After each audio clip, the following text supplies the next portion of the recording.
come to set man free and then say the same words day after day after day, I don't see freedom in that. But see, look, I say I love you to my husband. It's the same words, but it's always something different. My love is always growing for him. Well, you know? That's a good comeback. That's good. Yeah, because it's different to me all the time when I'm saying these same words. It's simple, and it makes me think in these, go to these different areas. Or like what my brother was teaching me about give us this day our daily bread, like the word in Greek or something for the bread is super substantial, or that which is beyond sustenance, or just like give us today our spirit, our physical bread, but the spiritual needs that we need. Like fill us with that which is beyond substance. Well, I like that. Yeah, so when I think of, give us this day our daily bread, I think of give us, this day, like what you said about what you do in the morning, is fill me up with that which is beyond the sustenance that the physical sustenance, but the sustenance that I need. And there's always more people to forgive, forgive us our debts. There's always are those, as we forgive our debtors. In a way, like those words, and repeating some of those words, if you're connected in it or whatever, it frees me. Because I don't have fancy new words every day some new prayer, and it's always new. I have this old one that I can look at all the new meanings in it every day. Kind of like a spouse. Personally,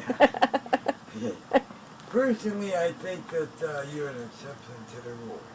That's because I know people. Yeah, that just go through it to just say, check, I went to church and I said these words. Now maybe God will bless me. She's still sitting here wondering what happened to my goodies. I'm sorry, honey. I had the last bite in my mouth before. She didn't know that. I didn't know. Yeah, see what gets on and you get bitchy. Yeah. So I was saying to my priest, like, well, Jesus talked to the fig bush. He talked to a plant, and he said, no, he cursed the plant. It doesn't mean that the plant talks back. And I'm just like, well, you don't know that. He did not curse that tree. Right, he didn't. You said he didn't. He just said, he just you told will him never. You won't give fruit. Right. He did not even tell that tree to die. Right. I went to the tree. I went into the tree. I felt the emotions of the tree and its thoughts. Right. When this took place. And it felt so bad about it. It just withered up and died. It just, yeah. It just, I felt the one. Well, and when Jesus says, if these people don't say this, then the stones will cry out. Like, I don't understand then why people don't understand this old way that the plants can talk or the stones can talk. Or I don't know, honey. I tell you this. People do not check the Word of God. They do not check what they are being taught. Their grandmother learned it. Their great-grandmother learned it. Their mom and dad learned it.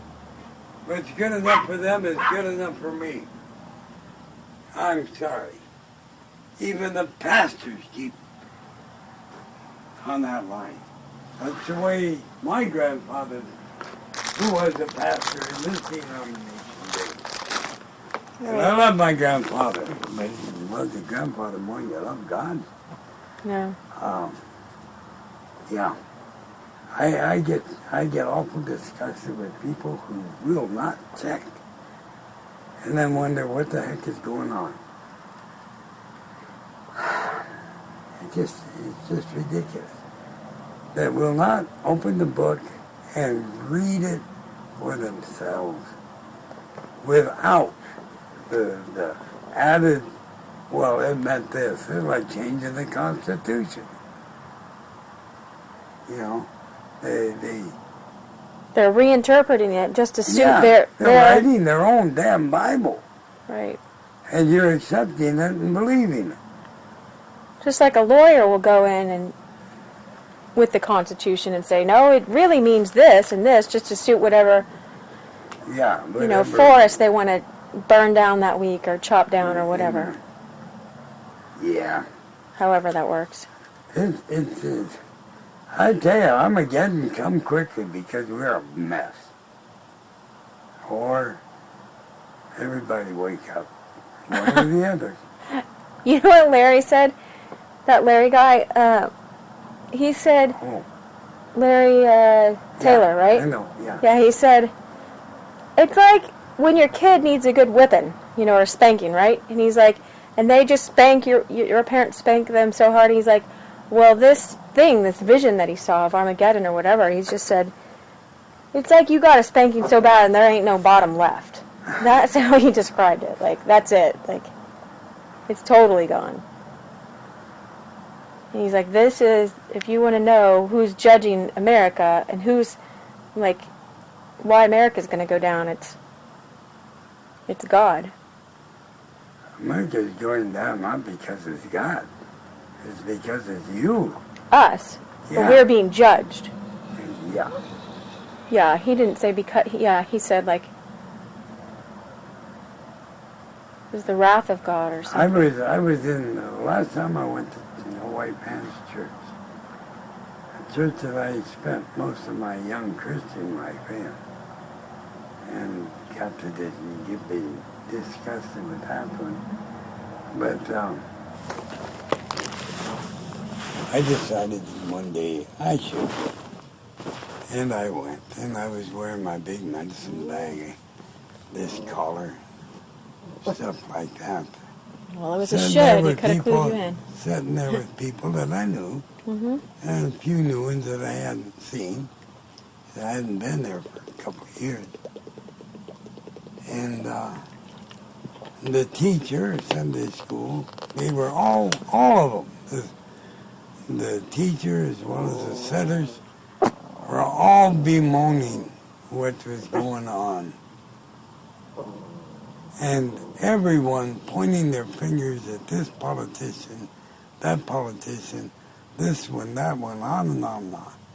Finally, I says, excuse me. You all call yourselves Christians, which means Christ followers. You all call yourself Bible believers, that you do the will of God. That's what you all seem to claim. How many of you have done what God told you to do when he said, pray for your governments daily? How many here have done that? You have no right to bitch because you're online. If everybody would I told them that.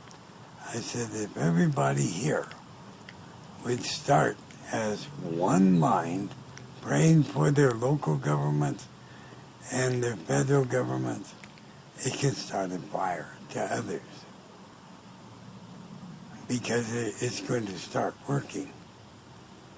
And then you won't have to point fingers. I said, you have really no right to point any finger except go to a mirror and point at yourself. That was that. Never just silence. It's no fun blaming yourself.